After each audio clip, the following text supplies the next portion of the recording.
உனக்காக கஷ்டப்பட்டு கர்ப்ப வேதனைப்பட்டு ஆண் பிள்ளையை பெற்றெடுக்கிற ஒரு சபையை, ஒரு அப்போஸ்தலனை நீ தேடி கண்டுபிடிச்சு நீ போக வேண்டும். அல்லேலூயா.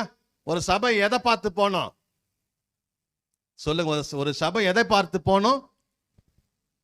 ஒரு சபை எதை பார்த்து போனோம்? பில்டிங் பார்த்து போக கூடாது. ஆமே. அல்லேலூயா.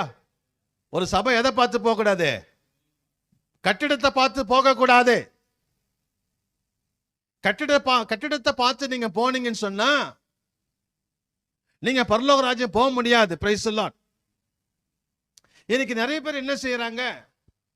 பெரிய சர்ச்சு, எங்க சர்ச்சு பெரிய சர்ச்சு, எங்க சர்ச்சு பெரிய சர்ச்சு அப்படின்னு சொல்லி ஓடுகிறார்கள். கர்த்தருடைய பரிசுத்த நாமத்திற்கு ஸ்தோத்திரம். அந்த பாஸ்டர் கர்ப்ப வேதனை படக்கூடிய பாஸ்டரா இருக்கிறாரா?